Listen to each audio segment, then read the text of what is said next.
Okay guys, we are back on the third SOP for our danger zone. This time we'll be learning about the breakout. DZ SNR at the support. So once there's a breakout, what will happen next is to test the new resistance. So breakout at the support to test as a new resistance. So let's have a look at the SOP first. As I mentioned in the previous video, I did said that for breakout normally happens in the daily time frame. However, in this case, I'm going to show you an example in the weekly time frame. So let's have a look at the SOP. So on the weekly time frame, we can see that this is how the price move. This below is the support, above is the resistance. What we should do now is to mark our danger zone. Next, we mark this area as our second movement. Then we draw the horizontal line in this area, which is the edge of the support of the second movement. Then we change back to the candlestick chart and mark the zone from the edge of the support all the way down to the shadow. Let's look at the daily time frame.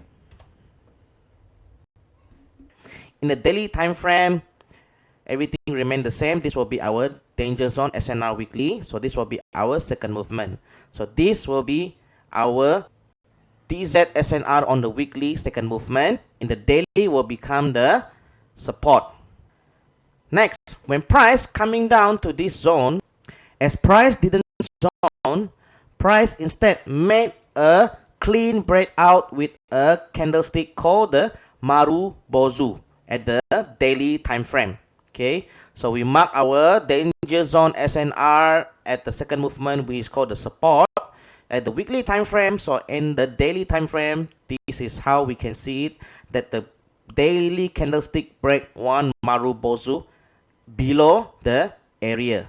So once it broke this support, it will come back to test as a new resistance. Therefore, the price will come back into this zone.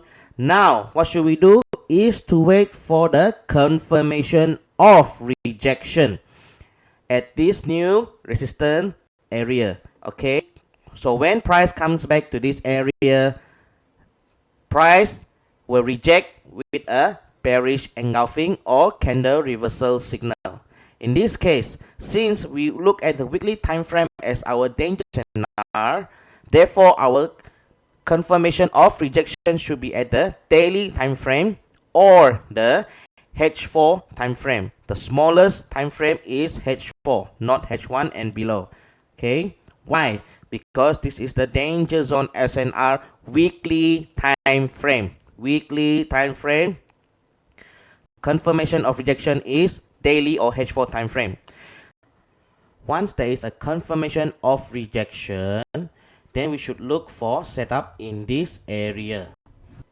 So in this area, the setup would be at the time frame of H1 and below. So if this rejection of confirmation is at the daily time frame, therefore we can look the setup at the H4 time frame and below. So let's look at the example at the chart. As always, first we go to the big time frame. Normally it's the monthly, weekly, or the daily time frame. In this case, I'm going to show you the Euro GBP on the weekly time frame. Now this is not the second movement. Instead, this is the support of the weekly time frame. So this is the second movement here normally, but here is the support. I'm going to show you the support instead of the second movement support. So next, we go to the line chart. We change to the line chart, and then what should we do? We mark the horizontal line at the edge of the V and mark the second movement of the weekly time frame. In this case, this is the danger zone SNR weekly at the support. Therefore, the second movement has to be on the right side, which is this one. Okay. Lastly, we move to the candlestick chart. Mark the zone from the edge of this support all the way to the shadow. Can you see, guys? Where did I mark? Let me go back here. This is the capital V, and I mark only the zone of the capital V, which is this area, not this week. Okay, we want to take the latest price one. Once we done our danger zone SNR marking, next what should we do? As we can see here, the weekly candlestick has closed below the danger zone SNR and broke this support. Okay, it broke the support with a bearish engulfing, and then the weekly candlestick closed below this danger zone SNR weekly. We then now move it to the daily time frame to find for confirmation of rejection or the H4 time frame. In this case, let's look at the daily time frame. So do you see any pattern here, guys? As we can see, the daily time frame has made a 3 black crow outside of the zone, which is this one, indicating that it has rejected this zone and going on a downtrend. Now, since there is a confirmation of rejection at the daily time frame, therefore we should look the setup at the H4 time frame and below. Now, in this chart here, are you able to identify the setup? Let's try to see whether you find it. You got it? Okay. Now let's look. At the H4 time frame, we have the potential QMR, which is this area. We mark the potential QMR with the horizontal line at the left shoulder. This is the high. As you can see, this is the high, low, higher high, lower low. You see the structure of it? And then we mark the zone from the body to the wick as a monitoring purposes. So it's easy to monitor when the price coming back to this zone. At the same time, in the H1 time frame, we can see that there's a potential QMC in this area here. So we mark this horizontal line at the left shoulder of the QMC. You see there are two different price difference by 7 pips. If I were you, I will put both PO, because we will never the price gonna touch here and then go down, or the price gonna touch here and go down. So I'm gonna put both PO. Okay, guys.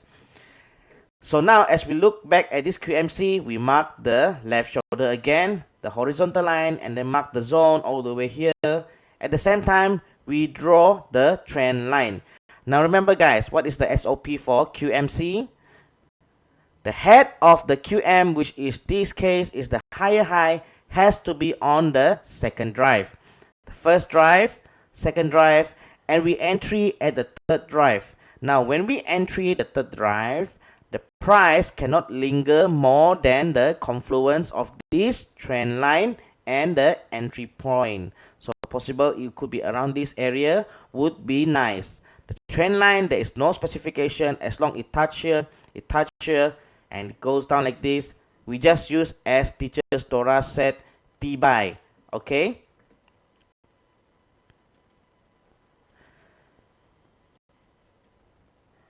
Next, what should we do?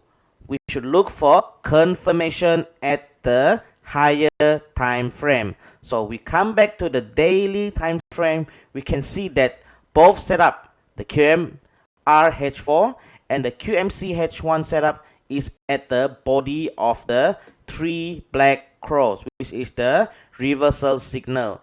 So if the setup is here, this area here, then it will consider as high risk. Okay, so we do not want those setup to be at the wick.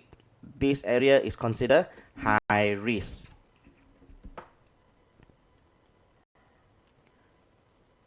Okay, remember, guys, both setup have to be at the candlestick body.